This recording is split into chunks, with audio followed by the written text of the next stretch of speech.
this morning we have Bree Groff. I'm very excited to have her here. She's coming to us from SYParftners.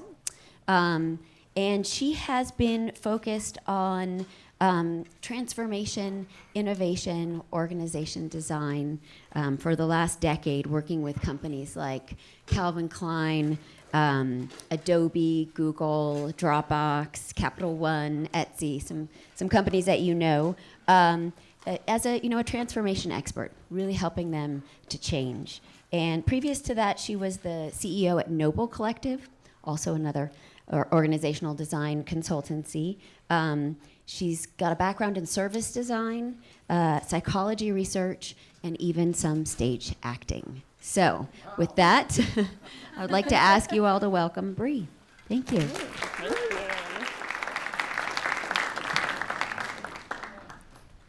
All right. Hello. Is this on? No. Okay. Correct. Okay. I'm so happy to be here with you all. Thank you for the introduction. So I am here today to talk about managing grief and loss and organizational change, and I'm sure grief is exactly what you want to be talking about at 9 a.m. on a Wednesday. That's why there's a party hat. It's going to be real festive. The question for us all today is, what makes change hard? What makes new ways of working so easy and joyful to adopt for some, and very painful and slow to adopt for others? What is it that makes people resist change and seize up? What allows them to engage with it? And then how can we, as change agents, help that move a little faster and more joyfully and more productively? So yes, I am a transformation expert. Expert just sounds so, but I've done a lot of transformation work. SYParftners works with leaders to imagine and then spark and then sustain transformation. And the beautiful part of my job every day is getting to imagine these new futures with all sorts of innovation and possibility and new ways of working. The hard part is then when we try and make that a reality. The changing of mindsets and behaviors on a daily basis is the difference between values on a company wall and actually living them.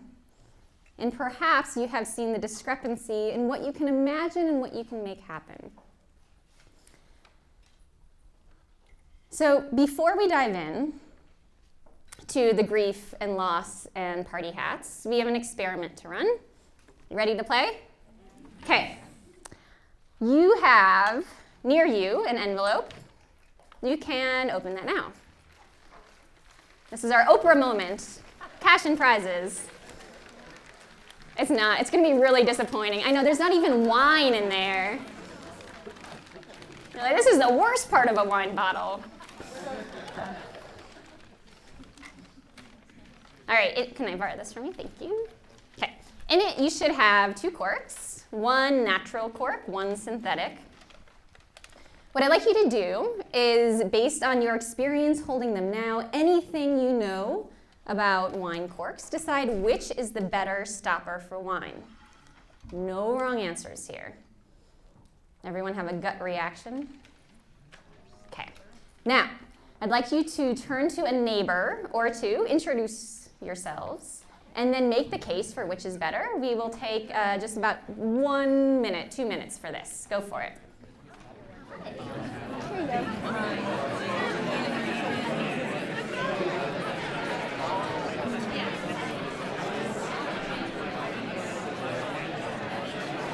In about 5, 4, 3, 2, and 1. All right, hot debate. I love it. I'd love to take a few hands, preferably hands that are attached to bodies that are kind of close to me, so I can give you this. Which was better? So at first I was super excited about the synthetic cork, and then as Jaren and I we're named twins, we were talking, I realized the environmental impact of having a synthetic cork is not going to be like better than the convenience of not having the cork fall apart, and so we like both decided the natural is better. So Thank you. Others? Well, it felt like a trick question. It's not. It's not. It's not. But it seemed like synthetic might be better for the wine. Like, so there was a conversation about environment versus the wine, but synthetic being better for the wine, and why create something synthetic if it's not, I don't know, it just seems super popular, so it's got to have some benefits. Hey, it was designed. It was designed? Yeah. Mm-hmm. Great. One more. So both sides from us. On the one hand, for me, the natural cork, it's the experience. I mean, it is the whole experience and thousands of years of experience with wine. On the other hand, the same kind of idea that it's designed, it's scientifically better, it does the job better, and from an environmental standpoint, cork trees are dying also. So that's another part of the story. Screw tab, not pretend it doesn't exist for the sake of this experiment. So I'm no sommelier. Are there any sommeliers in here? Okay. If you were, you'd probably tell me I'm all wrong about this. But I have been reading up on my wine corks, and legend has it that 17th century monk Dom Perignon first used natural cork as a stopper for wine, and it's dominated the industry since. And it's no wonder, it's a beautiful functional solution. But has anyone in here experienced cork taint before? Yes. It happens in between 1 and 13% of bottles, depending on the kind of cork, and it'll ruin your bottle of wine, the Russian roulette of celebration. So what does any industry do when faced with a sizable problem for their industry? They throw a bunch of money into research and development, and then out pops, thank you for letting me, the synthetic cork. It is both cheaper and not susceptible to cork taint. It is designed, it is the newer technology, but is it better? So I want you to imagine that you are a winemaker and decide which you would use in your own bottles. You can consider that this one would make your CFO very happy, that this one doesn't have the risk of people opening your bottle and being like, oh, who made this? The natural cork, you may be considering what's the value of your customer's tactile experience. Wine is an industry of history and tradition, and what is that worth? I promise there's no right or wrong answers here. That's the point. I'd like you to, on the count of 3, hold up the wine cork that you would use in your bottles. Everyone have theirs? I didn't even have to count. You're perfect. 1, 2, 3, up you go. Have a look around. And I see natural, natural, synthetic, synthetic, natural, natural, synthetic, synthetic.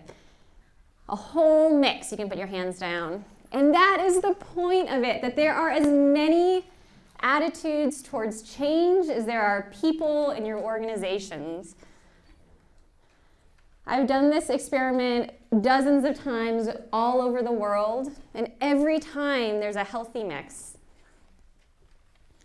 The experiment is meant to demonstrate that even when change makes sense for all the reasons in the world, when you have a newer technology in your hand, still there's beauty and value and function in what you have done before. Now this is a picture of a jar of corks that I keep with my husband. We write on them for special occasions and anniversaries, and I am a change junkie to the extreme. I love the newer technology, and yet if somebody told me that I had to switch all of these out for synthetic corks, it would feel so, like such a loss. There was such beauty here. Now, in your roles as change agents, as synthetic cork purveyors, you'll meet that kind of letdown, that tension, that, oh, but I just kind of like how it was before, as resistance. Now, resistance, at its best, just slows the pace of change, and sometimes that's fine. Resistance at its worst, though, can decimate a company and your career along with it, and I say that because it has happened before, and it's almost happened to me. So, what do? The key I have found over all of the years of trying to change things in people and industries, the key is understanding what people are resisting. And I learned that it's actually people are not resisting change, that people are resisting loss. There's an old saying that the only people who crave change are wet babies. Like, only if you're really uncomfortable, like, get me out of here, do you want change. And what I've found is, for better or for worse, the leaders, the change agents in organizations, they think of change as exciting, as fresh, as new, as bringing in the future. But for the people on the ground, the people who are being changed, it does not feel exciting. The people who are told you must sign up for this sprint, that you must operate in this new way, that feels specifically like something is being taken away from them. So what are those things? I've done all sorts of mapping over my time working with organizations of what are the different kinds of loss that people are experiencing, with the hopes that if I could just map them out, I might be able to address them. And that's what this is. 6 kinds of loss. The first, a loss of control. And this is usually the first one that people think of when they think of change.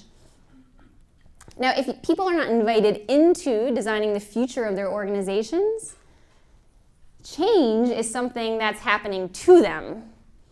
And even if it's a good change, still that lack of control can be a much more negative and salient emotion. Now, I'll tell you a story about the worst day of my career.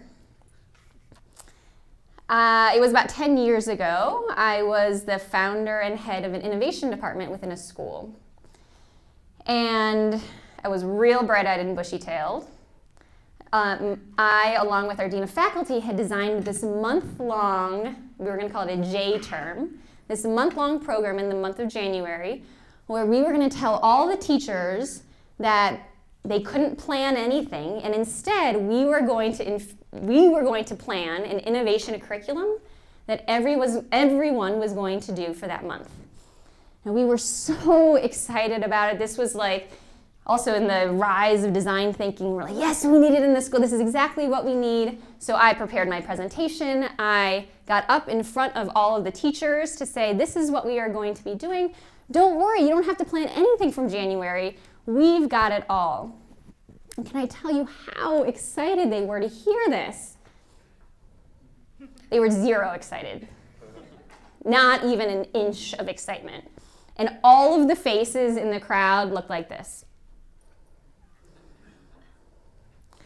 I went to my car and cried afterwards. It was a bad day. And then I signed up for grad school in organizational learning and change because I was like, my God, I gotta get better at this.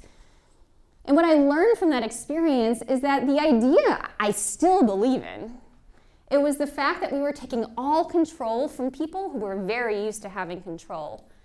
That really got us in trouble. Next, there's a lot of loss here, so we're gonna get like a bit depressed for a bit. We'll bring it back around by the end. Loss of pride. Now, hopefully people within your organizations, your colleagues and teammates and team members, hopefully they feel a sense of pride for the work that they've done, for the organization that they've built, and this is an excellent thing, of course. But sometimes leaders and change agents can make the mistake of championing the future at the expense of the past. It sounds like, oh, this is why it's better, and here's all the data, and all the cool kids are doing it, so we're gonna do this and not that anymore. We were working with a client where the client had us in for a project kickoff. she had in both the former head of design and the incoming head of design there. We were going to be working with this function because it was in a tricky spot. Now, our client opened with, "Oh, we are so glad you are here because this function is a disaster." And we looked at the former head, the outgoing head who was being relocated or something. And it was grief, it was loss, and it was a hit to their pride. Now, that could have been just a bad day at the office for them. But what we learned is that that sentiment had spread to the department already. That for us to work with an organization to say, "Oh, here's all the things you're capable of," when they are telling themselves the message that we are dysfunctional, we are not valued, and now we need help. That people aren't in the place to celebrate and get excited about their futures when they feel like their pride has just taken a U-turn. So the first thing we did is we just found all the things that they did that were great. Because by definition, they were in business. So they were doing something right. Something right. Next, loss of narrative. This is the stories that we tell at the Thanksgiving dinner table when our aunt asks us, "Oh, what do you do for a living?" And I say, "Oh, well, I work here and we do this and here's why." We take pride in those stories that we tell. And sometimes change can make you change that story on a dime. We were working with a VP of marketing in an organization that was moving from print to digital advertising. And she could see the writing on the wall, that this is everything and its mother is going digital these days. But she was the one who had advocated to build out her print team. She had hired all these people. They were her friends. She had told everyone that print was going to be king for the foreseeable future. And then she was being asked to change that story, fire her team, and start talking about all things digital, which wasn't her expertise, which wasn't her love. She had to change her own party line just to keep her job. I know, more sad stories. I've got a few more. Loss of time. Now, I am in the lucky position that I can give lots of advice to lots of leaders, and the bit of advice that they like the least is when we say, for any new change, new ways of working that you're introducing into the organization, it's going to take some body of work and time and new competencies. Now, you need to take that same amount of time and effort off of people's plates from someplace else. And normally we're told, well, that sounds nice for someone else, but that's not how we do things here. That sounds impossible.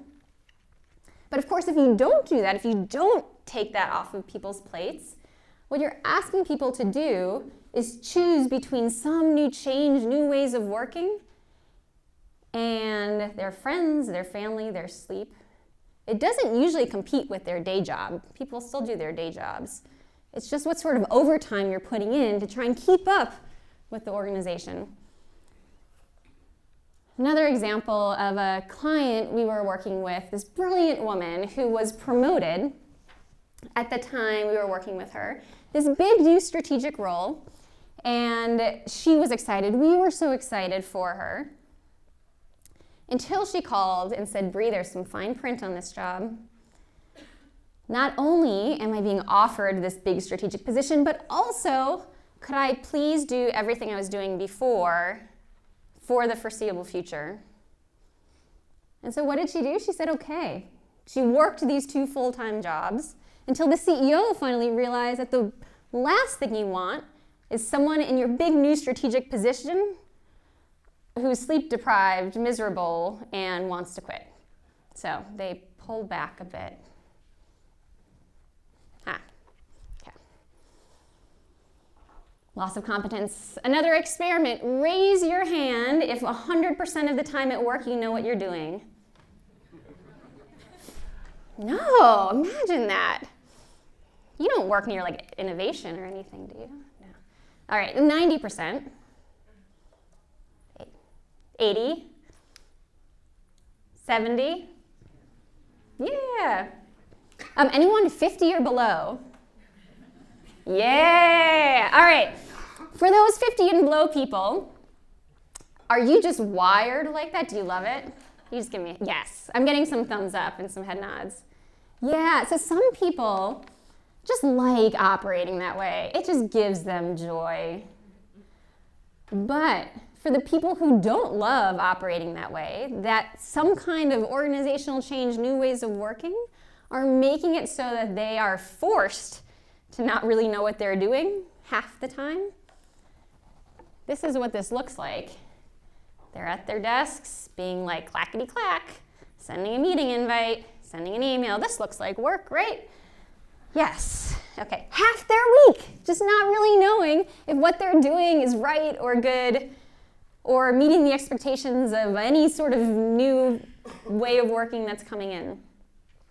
That almost, especially in innovation, by definition, you're asking people to step away from executing based on expertise and embrace something new, something fresh, something different. And if you work in an organization that is results and performance and OKR driven, well then of course people are going to resist. No one likes being bad at their jobs. And if adopting some new way of working means that they can't meet some goals, feel confident and good about themselves, then you get a lot of that kind of look that I got. Last, a loss of familiarity. Now, for all of history, humans have spent time trying to predict the migration patterns of buffalo, surely, who's going to win at the Super Bowl, if it's going to be cloudy in Boulder today. I got that one wrong. It's just safe and lovely and comforting to be able to predict your future. It feels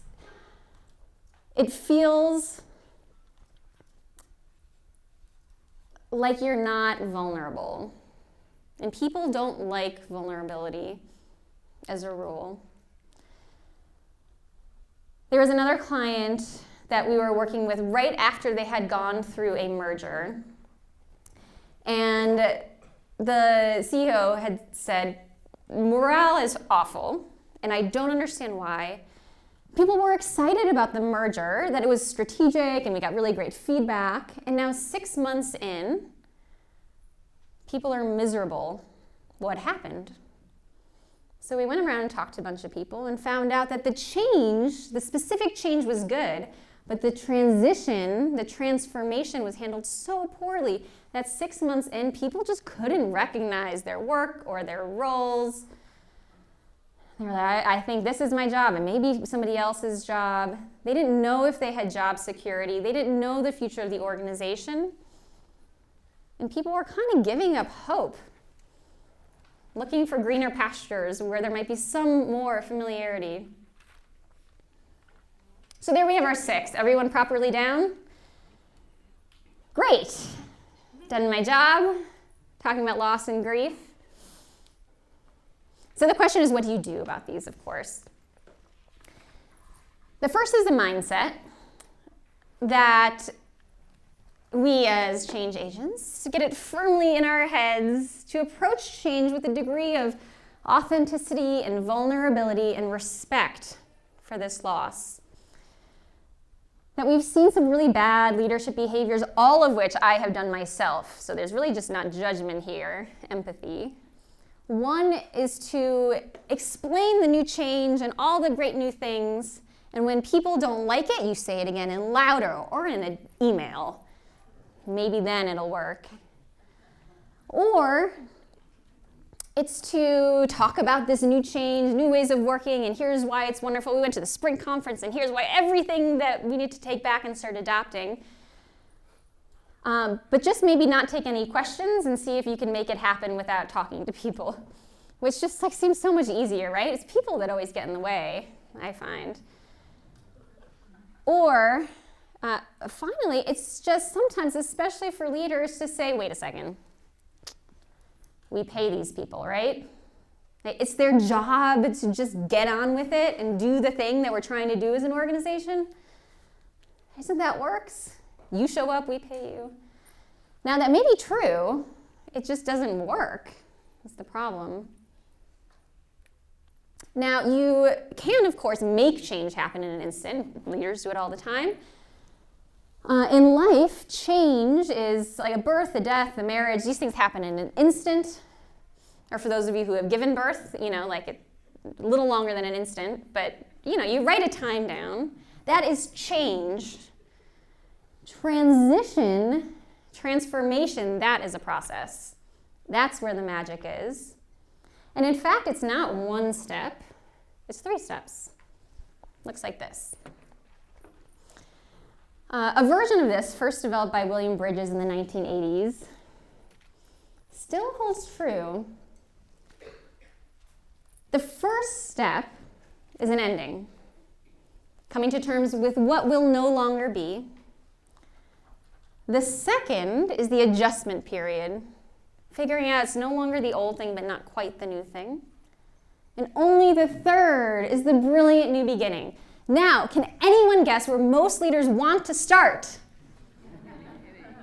Yeah, the part with the wine and the party hats, where you get to feel like a badass leader, shepherding your people to the future. Now, that is brilliant, but it's just not where most people are when they're starting. And in fact, most leaders actually, they went through this process. They just did it earlier and privately and in some boardrooms with their executive leadership teams. They've already gotten themselves there, and it's really easy to forget that other people need the permission and the support in getting there too. So what do? First thing is begin where people are beginning. You begin with the ending. And this looks like honoring, memorializing, making tribute to all of the work that has gotten you to today. For example, the VP of marketing that I mentioned, moving from print to digital advertising, she invested in framing images from their favorite print campaigns around the office so that even as she was moving on to something new, they could still look around and feel pride in what they had done. And it was deserved. The one company that we worked with that was merging, one of the companies was losing their name and adopting the other one's name. They invested in, actually I think it was like $29.99, but in naming a star after the company whose name they were losing. I think you can do this on the internet really easily these days. There's many stars. But the idea was that somewhere in the universe, our work, our identity lives on. Oh, or another example, Ben & Jerry's has a graveyard for all of the flavors they no longer produce. Do you know this? I just saw it recently. You just saw it recently? Yeah. I think there's a physical one and a digital one. And so for the bubblegum, salted caramel Tabasco flavor that just didn't fly off the shelves like they thought, it's a place to say we did this, we tried it, it was brilliantly awful, and we can say that we were there, that our work didn't disappear, that it got us here. Now the second thing to do is adjustment. And this is the part that we've spent the last 30 minutes talking about. The adjustment period, really the best thing that you can do as change agents is just to see the loss and acknowledge it. That the very worst kind of loss there is the loss that isn't seen, that you have to go through alone. And so what this sounds like is, I know this is a new competency for you. That's okay, we'll get there together. Should we find some time and I'll help coach you on it? Or I know it feels like we don't have a lot of control in the situation because we have to do this, but actually maybe we could get there going this route or this route or this route. Which of those choices sounds best to you? Or it's, I know the future is a little fuzzy. It's fuzzy for me too. But I do believe that we can get there together. And here's one thing that's going to remain the same. It's just to see people through it. And then, once you get there, the new beginning, people rarely need our help at this point. If you've done the first 2 steps right, the third takes care of itself. People are ready to celebrate. They're like, we've been in grief and loss. You can't stay there forever. So those are our 3. You should all still have your favorite wine cork with you. You have yours. Hold it up again, which one you prefer. So you can do a few things with this. One is you can ask people, it's just a great icebreaker, hey, which cork did you choose? Why? You can tell me. The natural one. Yeah, great. Oh, it's so great to meet you. It's a good conversation starter. I'm sure you all know each other by now. Also, just find a little home for it, or just like stuff it in a drawer somewhere that you come across every few months, and let it be a reminder to begin with an ending.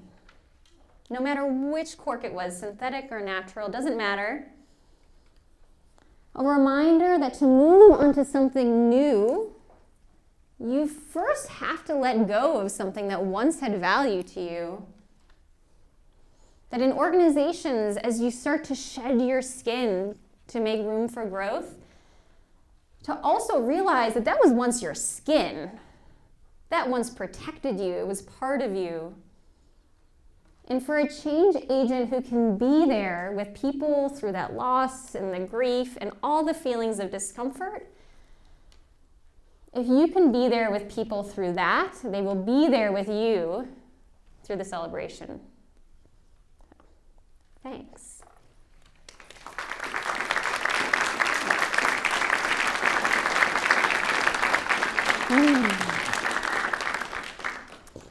Now, questions. My brain is open. I'll tell you if I don't know the answer to something.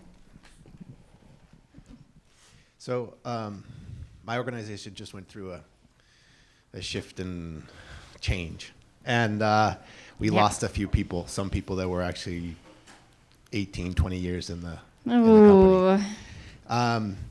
And, you know, of course it was hard because I actually knew some of these people. I've worked with them for at least 15 years. And the interesting thing is, though, you talk about adjusting in it and loss. And what's strange is that, and I haven't figured out why, but you know, the VP themselves, they don't recognize the people that were actually let go. It's kind of like this whole silent thing. Yeah. And I'm trying to figure out why that happens. Why isn't that addressed, you know, and told that, hey, so-and-so actually provided a service for this amount of time, and then they, you know, we unfortunately had to let them go. Yeah. What are your experiences with that? It's such a good question, and it's actually one that I think about a lot because I also have been in those companies.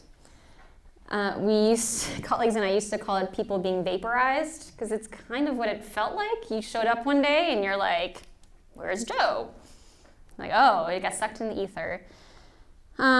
The literal answer, I have a literal and then a philosophical answer to your question. The literal answer, I have been told, because I've inquired about this many times, is that from an HR perspective, people want to respect, HR wants to respect people's privacy and to not talk about it, do a thing.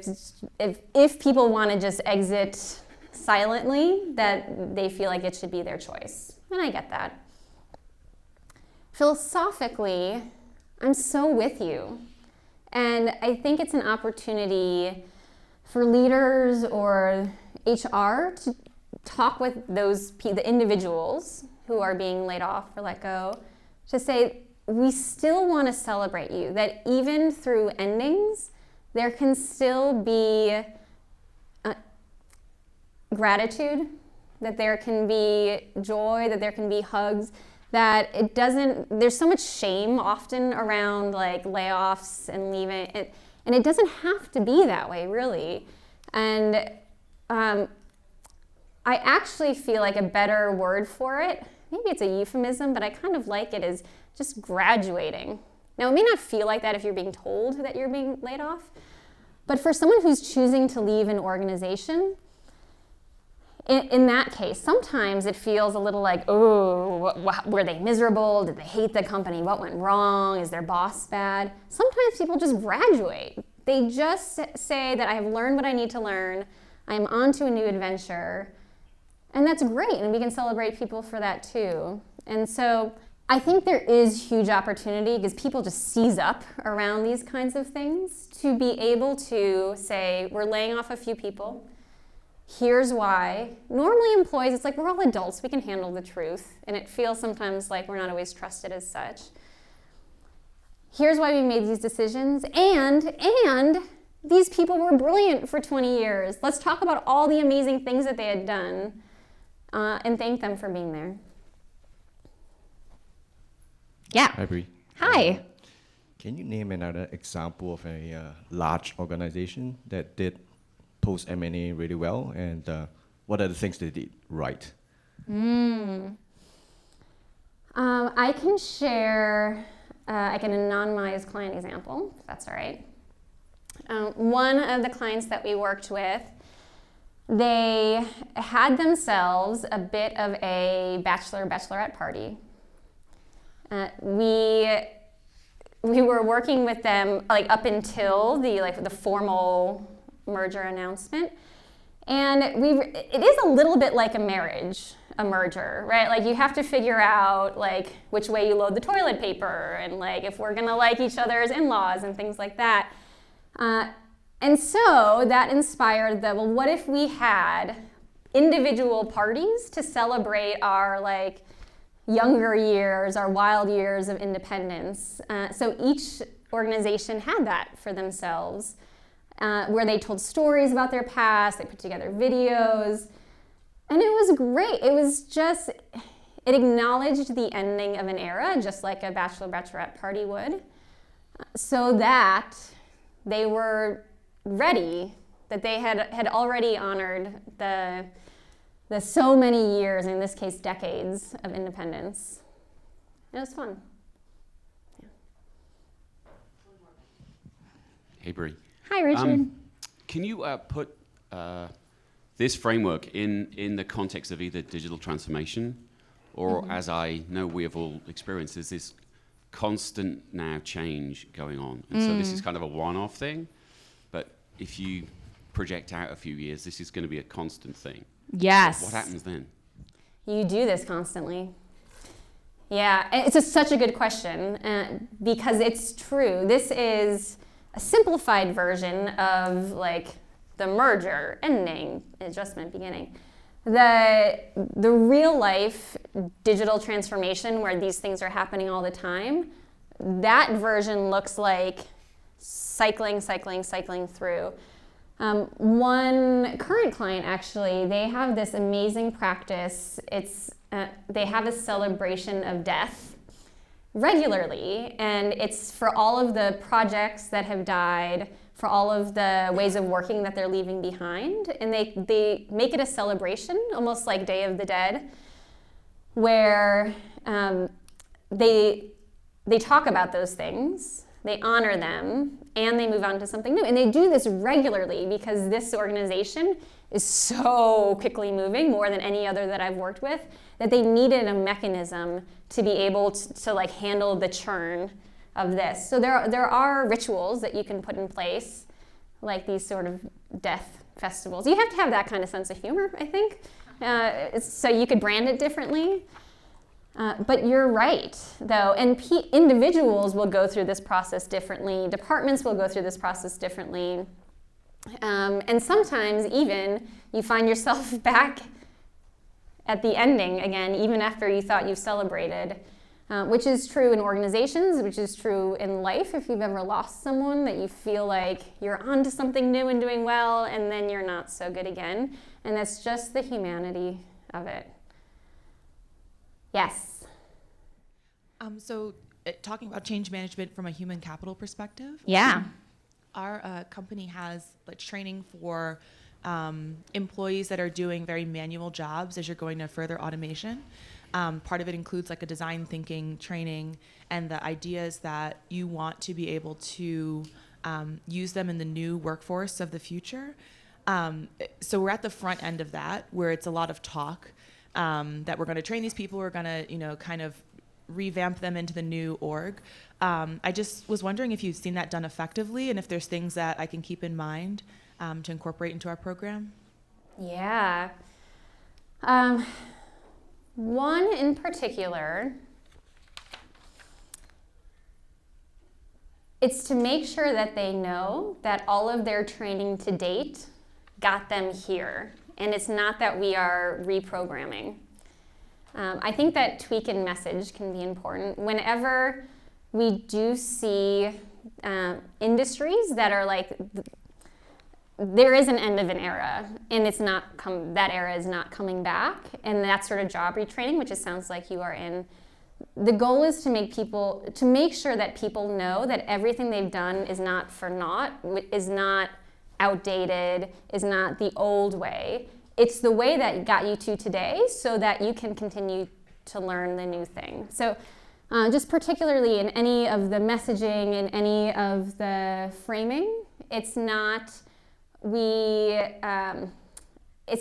antagonizing any of their old school skills. See, I just did it, right? And it's like, oh, old school. It's making sure that they know that they were valued for that, so that they can more easily engage in what is, to many people, just obviously the future. And it's better to help people see that than push them into it. Great. I think that's time. I promised to finish by now. Thank you all. I really appreciate spending the morning with you.